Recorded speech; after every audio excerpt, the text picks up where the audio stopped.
So, hello everyone. Welcome to another remote broadcast here at Lake Effect Radio. We're here with Molly Maguires. We have JJ with us. How you doing, JJ? I'm good. How are you? Just living that dream. That's right. Well, thanks for having me. I really appreciate it. And we really appreciate the support you guys have given us so far this year. It means a lot. No, that's no problem. That's what we sort of do here at Lake Effect Radio. So, Great. one thing, sort of how I seen your guys' name, them reading, not including the bio off your guys' website. So, what's the story behind the name?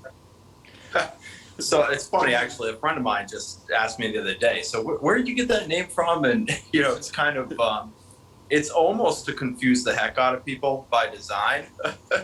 I actually first got the idea for the name way back, 10 or 12 years ago now.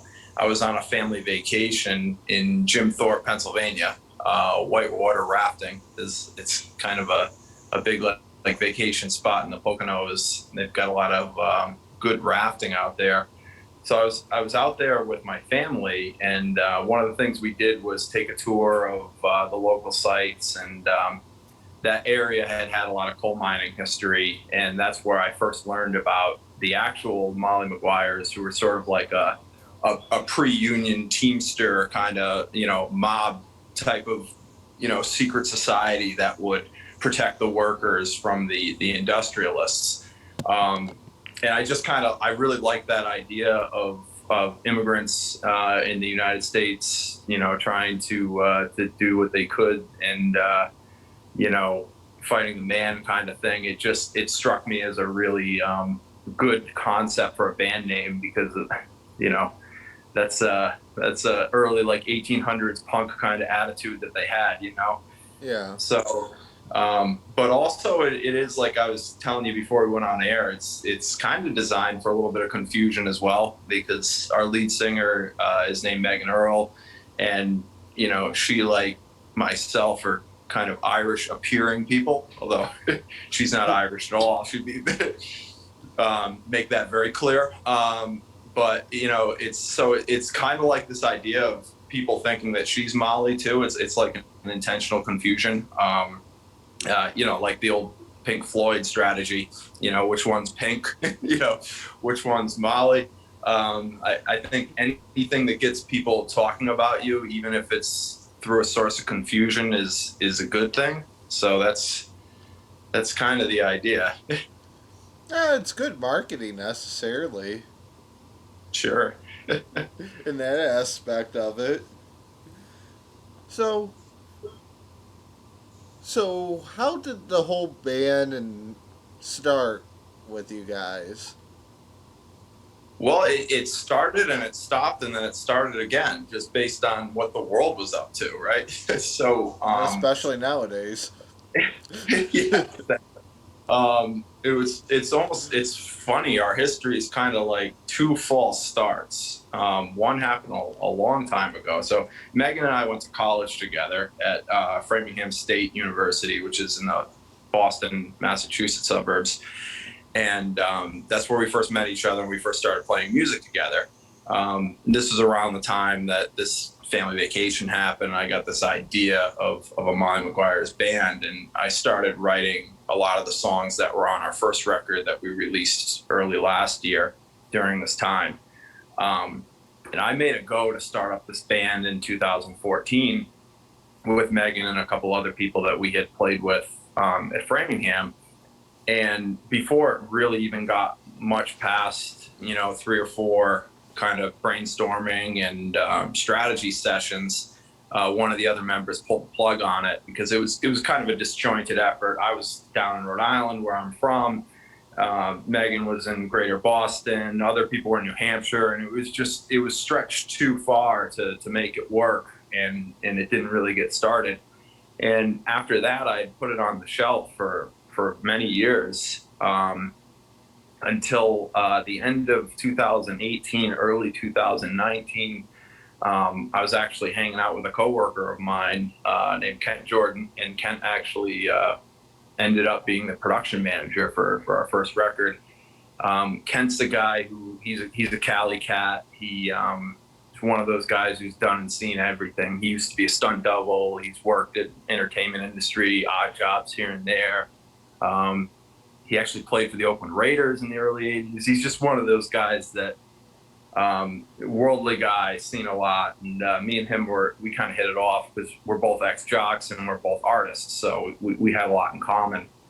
And I was chatting with him and I was telling him that kind of prehistory of the band, is that was all it was at the time. And he really encouraged me to go for it again. He said, you that's a dream worth pursuing, and that's something that you should take seriously. And he really pushed me to pursue it. And so right about when he convinced me that I should, Megan just kind of randomly reached out to me and said, "Hey, how's everything going? What did you ever do with that Molly Maguires material? Because I thought that stuff was pretty cool." And it was just kind of like one of those like perfect moments where I was like, you know what? It's really funny that you would say that now, because I just kind of thought that now would be a good time to give it another go. Are you in? And she said, yeah, I'm in. So we spent 2019 building it up and getting ready to record our first record. I had a record already done that was on the shelf, so it sort of started as a studio project.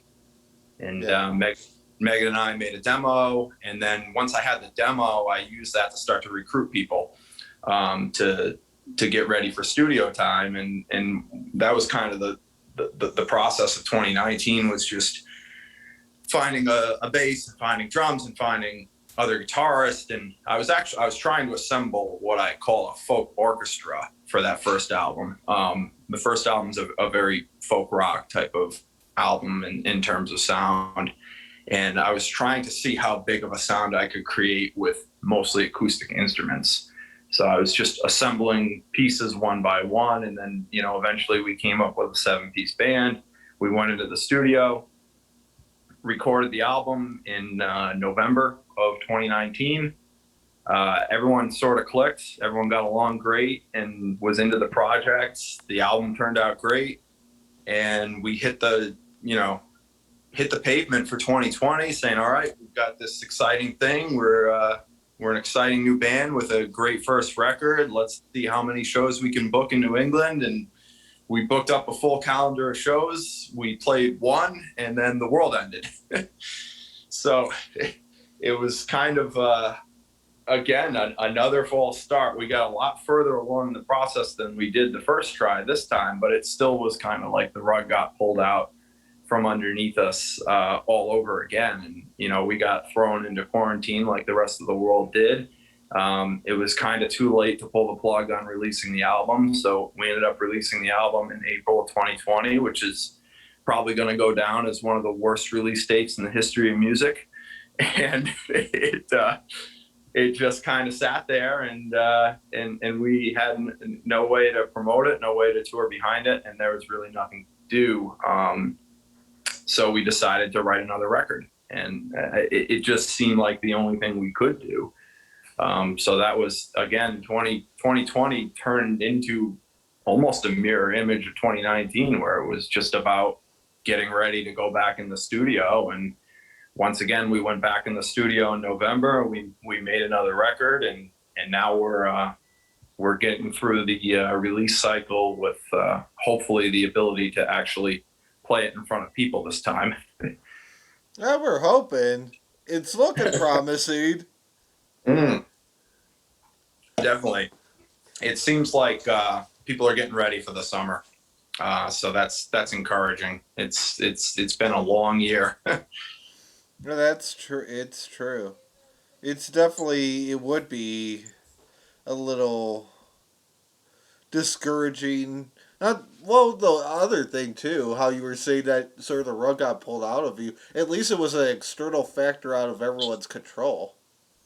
Yeah, that's true. I mean, it's one of those things you got to just deal with it. I mean, there's nothing you can do about it, and everyone's dealing with it. So, and I think that There are some positives that have come out of the situation, though. I've felt a greater sense of community in the music community than there was before. I think that people see each other more as like-minded artists rather than rivals like they used to. Now that everybody's been, it sort of set the playing field even because everybody had to deal with it the same way. Whether you're Pearl Jam or whether you're Molly Maguires, you're stuck in your house like everybody else. So I think a lot of the kind of tension and rivalries that existed quelled a little bit because people looked at other musicians as in saying, hey, we got a lot more in common than we realized. And I've definitely felt more community and people more willing to help each other, and that's been good, and hopefully that continues as we go forward, because that's a better way for the artistic community to exist. You look at the Seattle scene of the early '90s, probably the last great artistic movement in rock and roll, and I think a large part of that was because everyone was friends with each other and everybody supported each other and lifted each other up instead of seeing each other as enemies. No, that's very true. That's even like a little bit down from us in Cleveland. Yeah, it was a little bit competitive. It lessened up that it's a lot that we're helping one another, but now it's really, especially because everyone's sort of struggling in that with some singer songwriters, they sort of rely on that mostly for money, and everyone's sort of in that whole same boat Definitely. for So, sure. But right now, the funny thing was that last week over at Menor, that's like right down the street from the college, they have, is that Tuesday night in the summer? They have it's called Menor Rocks. They actually started scheduling bands and all that for mhm. that. So it's looking very encouraging that things will actually get back to sort of some kind of normal. Yeah, it seems like this summer we'll be back. It's easier in the summer to do outdoor stuff and to socially distance and all that good stuff. And I think last year a lot of places got a taste for what outdoor venues and what keeping people 6 feet apart can look like as sort of a trial run. So I think this year, um, venues are going to be going into it prepared of how to do it and ready to hit the ground running. So I expect this summer to be, not the way it was pre-pandemic, but certainly a lot more normal looking and a huge greater amount of shows than last summer for sure because of that. Including many people could actually, besides releasing stuff digitally, that could actually play it for people, that could see their reactions. Yeah, I'm excited about that. And we've actually booked up a few dates already for the summer that we'll be announcing those soon. But we did kind of design the album release date around the hope that we would be able to play some shows this summer. Our next record's coming out on June 25th. So that's fast approaching. As you guys know, we've already put out two singles, Soul Searching and Hey Boyo, are both out, and we're going to release a couple more, and then the album comes out in full on June 25th. And the hope was that we'd be able to actually play some shows right about that time and in the weeks following. And now we have two records to play live instead of one. So because we really didn't get a chance to save for one show, and we came up with a couple of creative things last summer. We played a couple private parties, and we had a live practice at a private residence, and just little thing. We did what we could basically to play, but aside from those and literally one gig, we really didn't play the first record either. So it's it's exciting to finally be able to get out there and play live. I mean, we enjoy it. Part of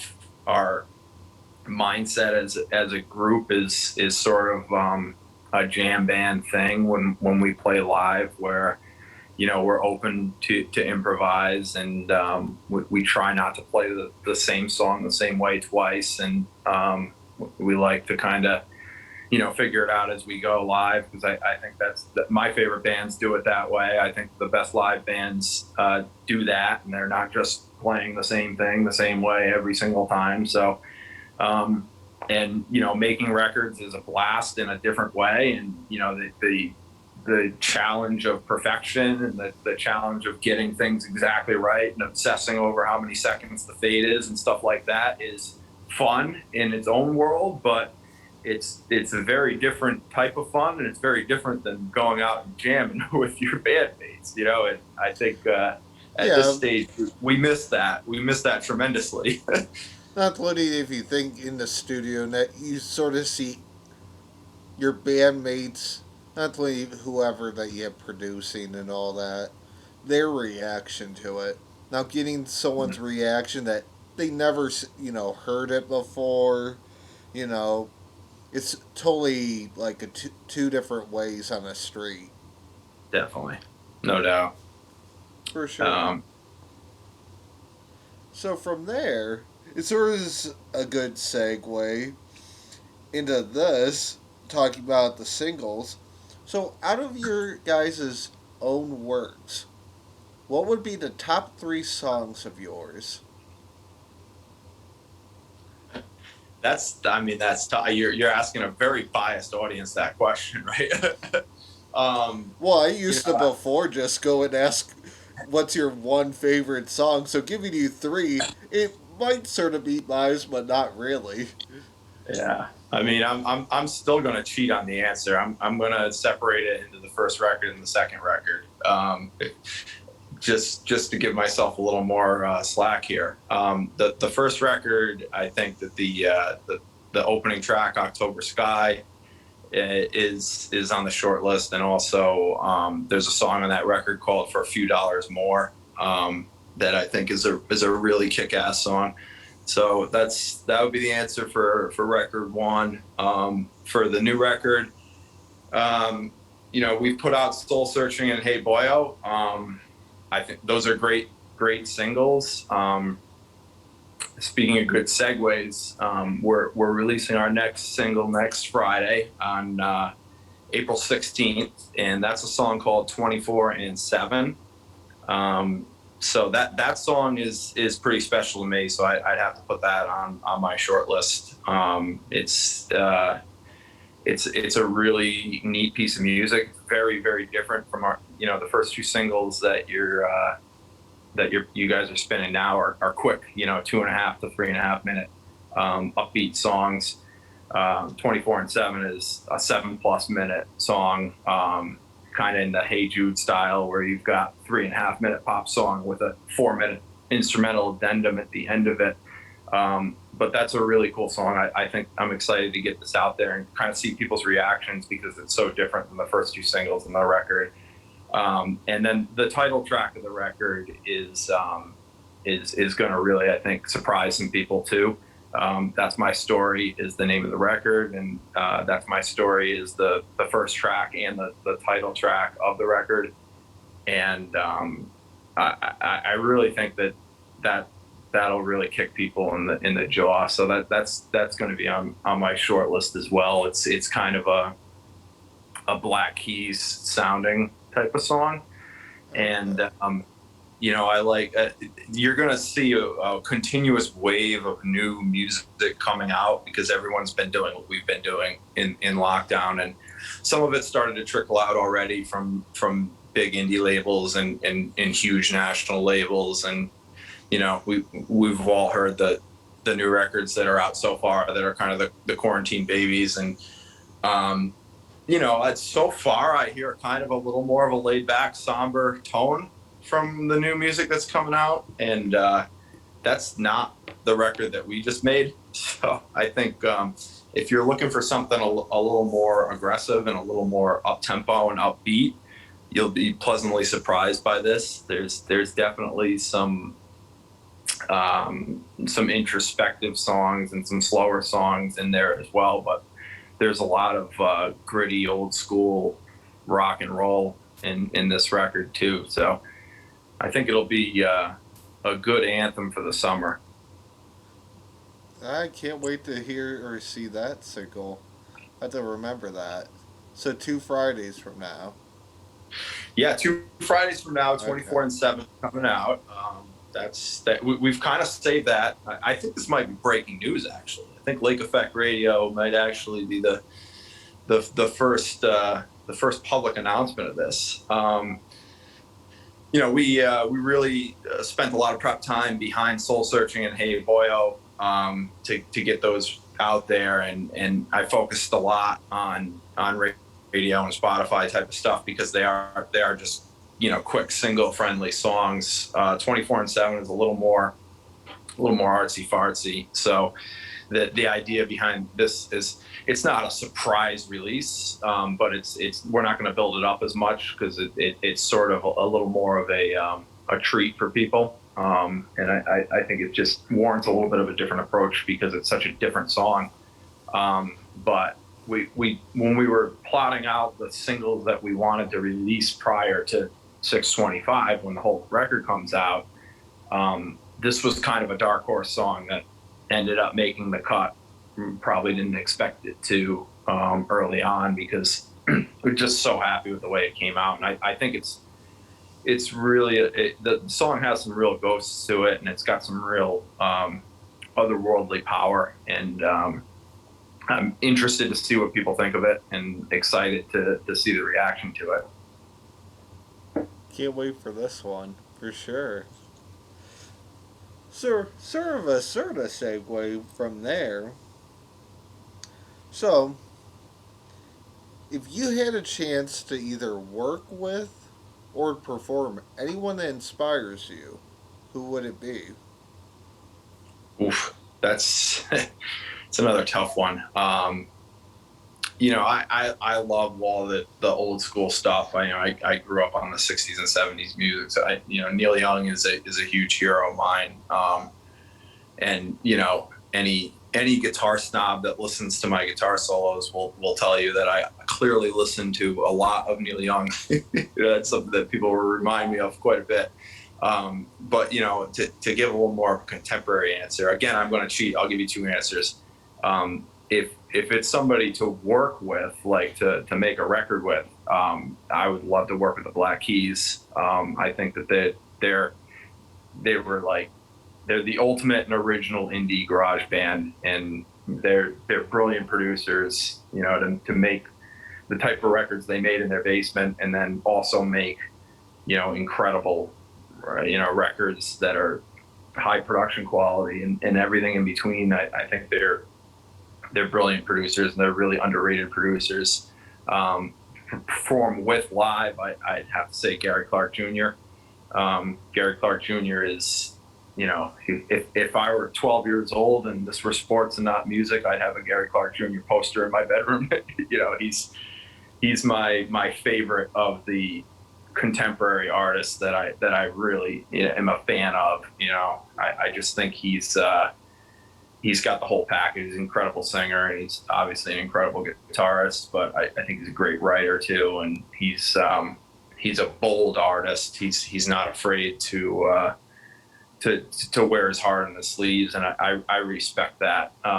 People who aren't afraid of what people are going to think, and they're not catering to the label. They're actually producing their art and letting the people decide whether they like it or not. I tend to respect the most, and I think Gary is definitely one of those people. So I would love to share the stage with him. He's just such a brilliant guitar player, and that'd be cool. I have to admit, you're that going with the Black Keys. That's kind of funny because the Cleveland Indians are actually their home openers today, and actually, is it Andy the drummer? He's actually throwing out the first pitch. That's funny. Patrick Carney, right? Yeah. He's And it just clicks with me now that Black Keys are they're a local band for you guys, right? They're from Akron. Yeah, just So like a not even like an hour and a half drive. yeah, yeah, no, that's right. They're right from your neck of the woods. So I'm sure that's going to be a popular answer amongst your listeners. That was not intended at all. You can ask the rest of the band. We love the Black Keys, and we actually we studied their whole catalog pretty intensively to prepare for our new record. That's my story, because it just had it's diverse. There's a lot of different types of songs on this, but there's a clear section of this record that's very riff blues rock oriented. So we wanted to try to tap into the Black Keys sound with that, and hopefully we pulled it off. I think our other guitarist Jesse Coppa especially did a really cool job of playing those really catchy bluesy licks that Dan Auerbach's so incredibly good at, and it's got that kind of that vibe to the melodies, the instruments. I hope that was the idea. No, I gotcha. Hey, you would be surprised out of actually being here. It's a lot of people that are influenced, but when I sort of like ask that question, I don't get as many times of many people saying that they would want to be with the Black Keys. Yeah, no, they're an interesting group because they're kind of a little bit controversial amongst their fans. Even I think Yeah. a lot of fans liked them when they were something smaller and something that belonged to them, and they got kind of upset when they blew up and became famous. And I've always thought that was kind of unfair to artists to expect that. I mean, my favorite artists don't make the same record over and over again. The people that I really enjoy the most are bands that change it up, and they're not just gonna stamp out the same sound every single time. I think at some point, if you do that too many times in a row, you're just copying yourself. And I don't really think that's valid artistic expression at that point. I think at that point you're just plugging in new songs into a formula and hoping that they keep selling. And that's not the way I would ever want to make music. And my favorite bands don't do it that way. So I think it's unfair to ask them to just continue to make garage rock duo sounding records out of their basement when that's not who they are anymore. That's not where they're at. And it's easy to say they should or shouldn't do something, but you don't know what somebody's life is like, and you're not in their shoes and experiencing what they're experiencing, and their own experiences are going to influence their music. So I've always thought that was kind of unfair for fans to typecast their favorite bands and want them to stay a certain way for them. It's just an odd thing to me. Well, it's almost prior to the pandemic, so would be almost a year ago. And every October, it's normally that first Friday, College Radio Day. The Mm-hmm. spokesperson and sort of supporter were actually the Black Keys. Yeah, What? they're great. They're great supporters of indie music, and that Yeah. I mean they're still I from their attitude, I still consider them an indie band. Obviously they're beyond that in terms of commercial success, but I feel like they're still making records the way they always have. They just don't sound exactly the way they always have, but that to me is cool. I want that out of bands. That's our approach. I mean, our first record and our second record sound almost nothing alike. There's a couple of songs in our second record that were intentionally kind of similar to the first record, but by and large, it's a very different sound. The first record was a folk based. It was a rock album, but it was definitely folk rock. We only use guitar distortion one time. There's one guitar solo where there's a drive pedal. Other than that, one piece of overdrive, The electric guitars are totally clean, and everything else is acoustic instruments. And this that's my story. The second record is a true rock and roll record, and there's distorted guitars all over the place, and layered guitars and layered vocals, and it's a rock record. So I don't. It would bore me to make the same record twice. Honestly, I don't. I Oh don't think yeah, that. I don't think that's fun. you gotta switch it up. You can't just keep doing put out 12 of the same exact things. It would get boring. You gotta switch some up, whether it's layering, distortion. You run down the list of what you could necessarily do. Then even occasionally throwing in like other different parts of like instruments and stuff. Yeah. Well, at the risk of angering some people, if you're AC/DC, you can put out 20 records of the same thing. you know, there are bands that are formulaic like that, and more power to them. They're successful. Their fans like it. That's what they do and everything. But from an indie lens, that's really not.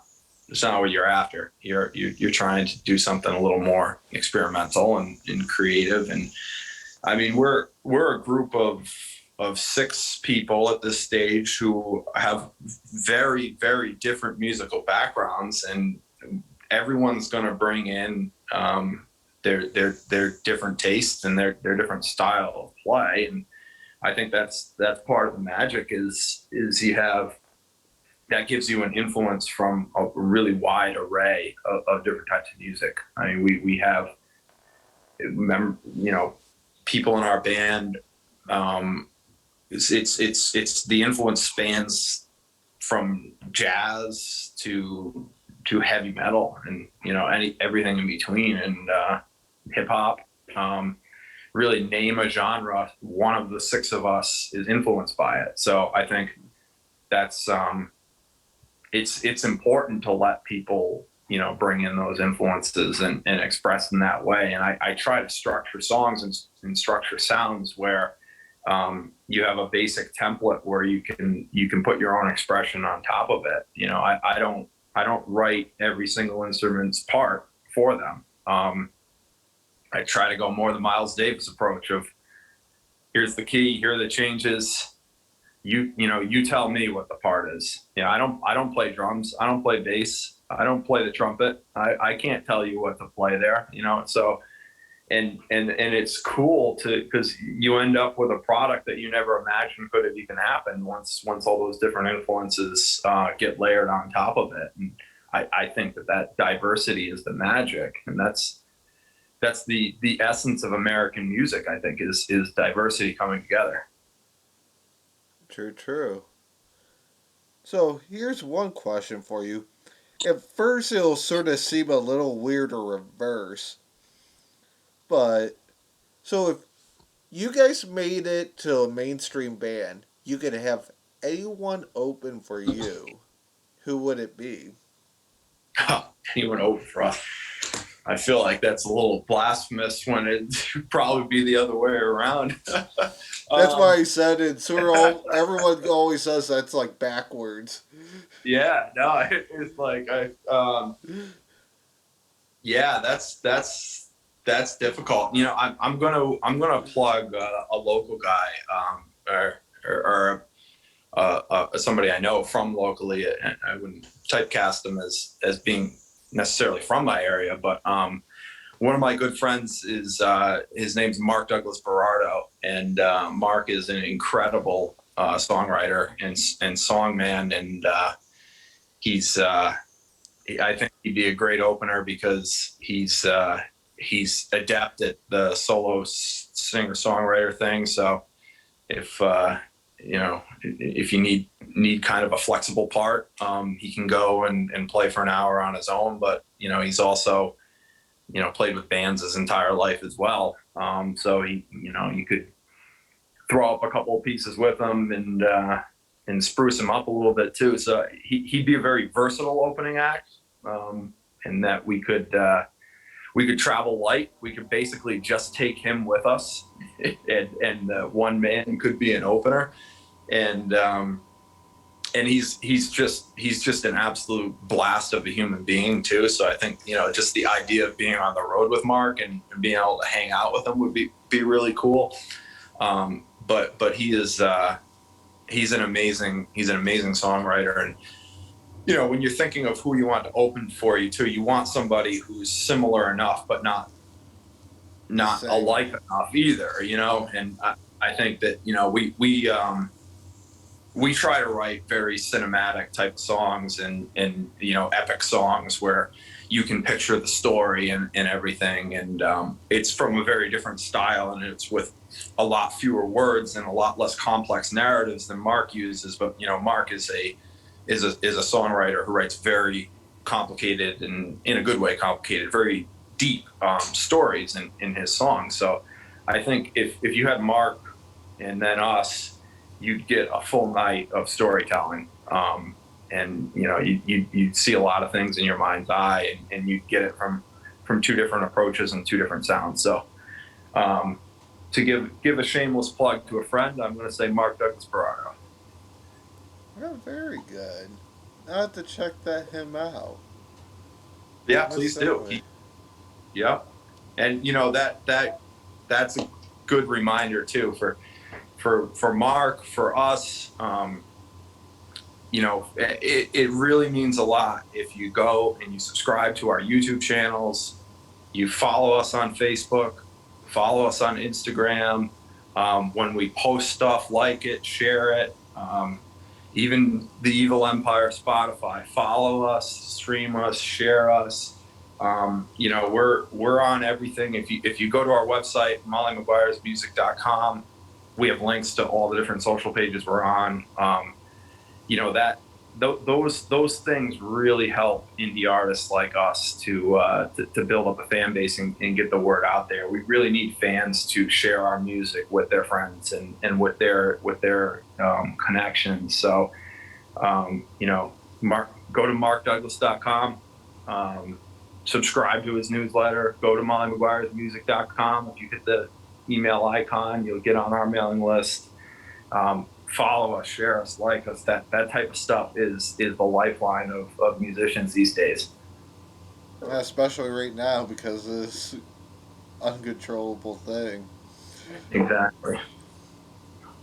But we're hoping that it's almost we're near the end there. So, from a year from today, where do you want to see you guys at? You ask a lot of loaded questions. I'm taking it month by month right now because we're in a release cycle. It's almost like June 25th, the release date is like the peak of the mountain. There's so much work that goes into releasing a record, and everything that goes up into that. It's like you kind of have your nose down and you're focused on that. There's a slight amount of relief and breathing room once the record's out there, where the process changes a little bit, and you don't have to worry about deadlines, you don't have to worry about build up, and you don't have to worry about all that stuff. And then it's out there, and then you can just support it and try to get it exposed to as many people as possible, and you can play behind it and sell your merch and try to sell the CDs and vinyl and do all that stuff. So it's a little bit less intense at that stage, but it almost feels like the world ends at 6:25 for me right now, because there's just so much that goes into that. But so I don't really know what exists beyond that. I know that we have a lot more people paying attention to us for this record than we did the first record. So it's going to get into more people's hands, and really hope that people like it. I'm really proud of what we made. I think it's a great record, and I think that people are going to respond positively to it, and hopefully many people respond positive to it. That's the idea. That's the whole point. So we'll see. I think the music is good enough to bring us anywhere. But the music business is it's so difficult, and there are so many people out there, and it takes so much luck.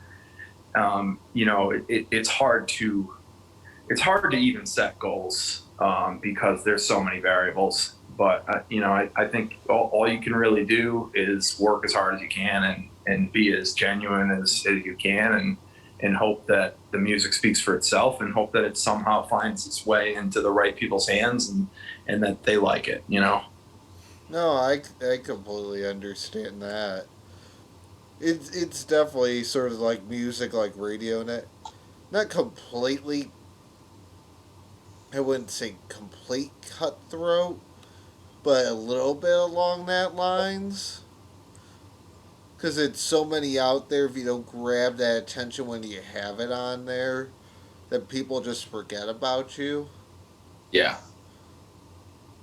No, but I think we can help each other out, doing Yeah, stuff like this. I think that bands engaging with indie radio is very important and it's something that, I'm really passionate about because we don't, indie bands don't make it without radio stations that play what they want to play. There's no chance of breaking through to commercial radio without getting traction in indie radio first. So there's, and it's not it's radio's taken a huge hit over the years. There's no doubt about it. But it's encouraging to see that it survives. I don't think it's the type of thing that you can ever completely kill off. They're certainly making it as difficult as they can for you guys, and it's a brutal world. But you can't. It's that old concept of you can't defeat an idea with an army. That works in capitalism too.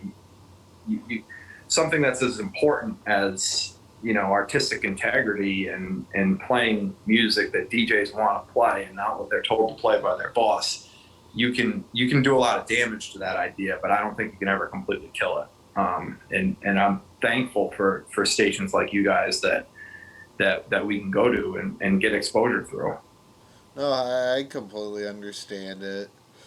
It's especially sort of like the mainstream radio, necessarily that's more the incorporated of they have to play what they're told and that sort of like the college radio sort of still the well even at some high schools out there too that are sort of the last frontier of sort of freedom Mm.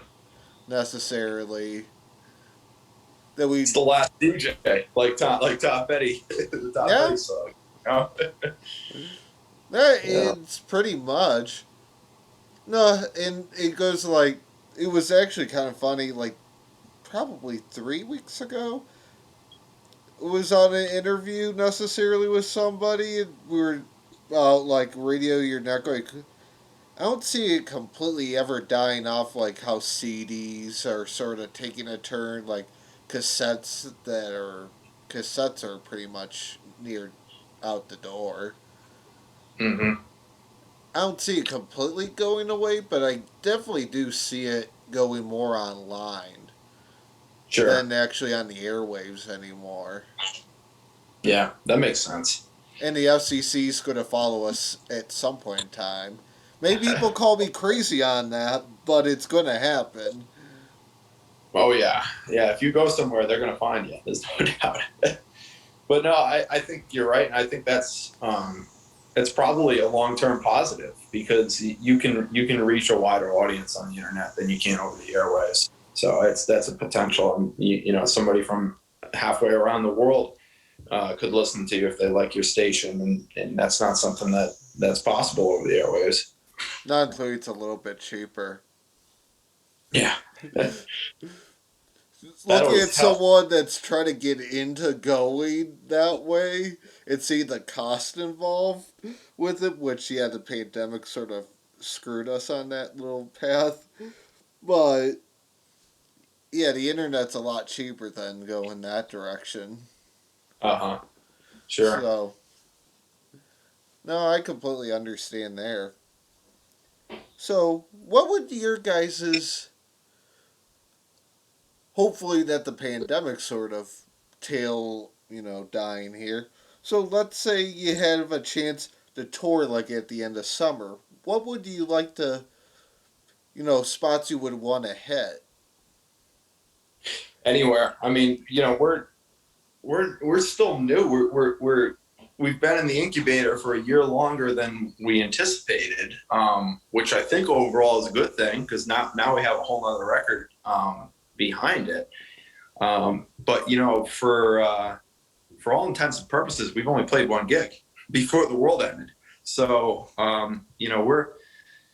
we're starting to position some stuff locally around here. We're based in the greater Providence, Rhode Island, Boston, Mass area, and that's what this summer is looking like. To get we're on the Rolodex of a lot of different places that had us scheduled and had to cancel us last year. So a lot of those gigs are kind of coming back for us locally. So that's where it's going to start.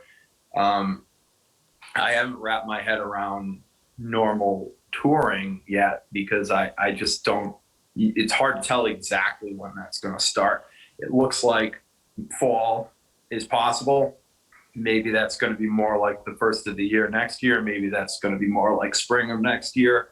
I think that that all is still waiting to play out. So I'm kind of sitting on the sideline in that regard. But I think when you're first starting out like us, you're going to go wherever they want you and wherever you can. And we've had these first two singles on this record have had kind of a wide-reaching popularity. I just did an interview a couple weeks ago with a station in Oregon.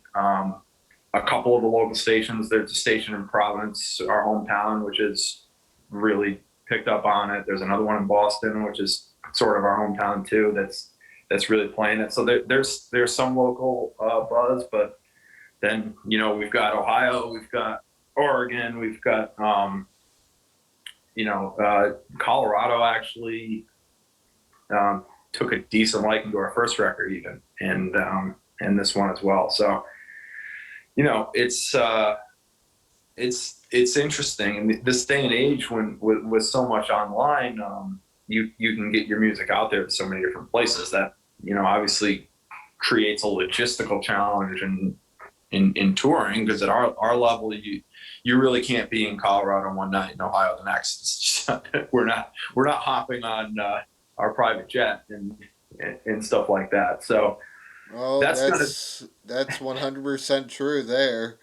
It's different if you're really up there with the cash and that backing, but until yeah. that point, yeah. No, so it's almost like that's playing live beyond our local sphere. It feels like a step or two away from even thinking about, because we still don't really know what that's going to look like and when that's going to happen, and what venues are still survive and what the scope of things looks like and all that. So we're starting local, and we're taking it slow with that, and we'll see what happens. I don't fear of releasing this record too soon, because we continue to write. We have more material on the pipe already, and we're going to be able to continue to produce new content. So if it means we have to wait another year, I have no doubt we'll have material to be able to support it in a year, and we'll just take it whenever it comes. That's the only one good thing that you could say necessarily with the pandemic, with not really playing out much. A lot of people are putting out a lot of material, or slash are about to put out material, but then already started digging into more stuff, starting to line it up. Oh, for sure. That's the only one actually good aspect out of it, sadly. It's going to be a good time to be a music fan from this summer beyond, because I think that there's just going to be an overall greater appreciation for live music. I think people are going to go to more shows. They're hopefully going to pay more for shows. They're going to pay more for merch and all that, because it's, hopefully that mindset of a $50 ticket is too much has shifted now that people have been forced to be withheld from live music. If you spend $50 on a steak dinner and a cheap bottle of wine, you ought to be able to spend $50 to go out and see Eric Gales or to see Tabanoid or Kevmo or something, that, hopefully people value music more. But also, like you said, everyone's been writing. So if you like music and you like new music, the next couple of years are going to be awesome because there's going to be a ton of new music coming out. First of all, That's My Story by Molly Maguires coming out on June 25th. Hopefully that's on the top of on the top of people's lists to dig into. But it's gonna everyone, all your favorite bands that are still together are gonna have new material at some point because they've been writing. And I think that's great. I don't see that as flooding the market at all. I see that as a create when you have a creative burst like that, there's probably going to be a lot of mediocre stuff that was just done for the sake of doing it or because there was nothing better to do. But your odds of great music are better when there's more stuff being written. So I think, when everything sifts out and when you're left with what the product of this wave of creativity is, I think you're going to look back and see some really really quality records that came out of this, and that's a good thing. No, it is.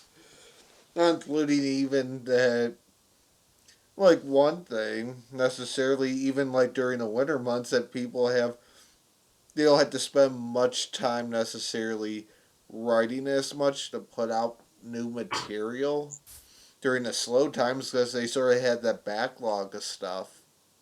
Sure. So it's definitely, it'll be an interesting ride within definitely the next 5 years. I would probably say.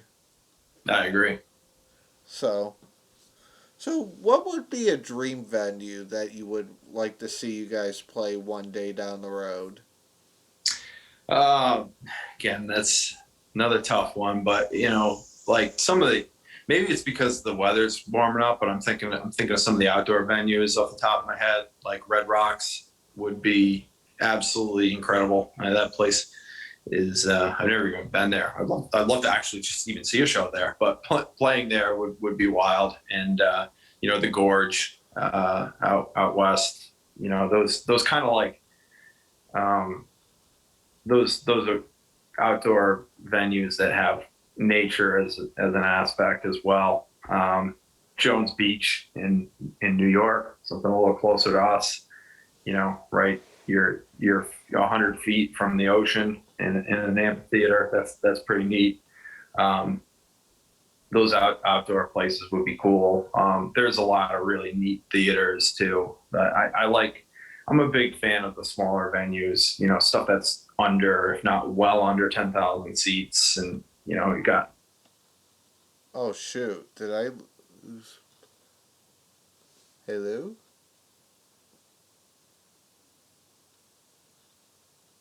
Do we lose power?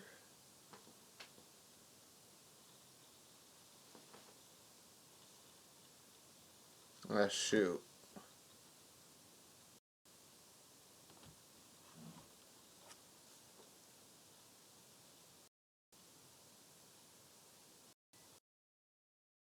Ah shoot!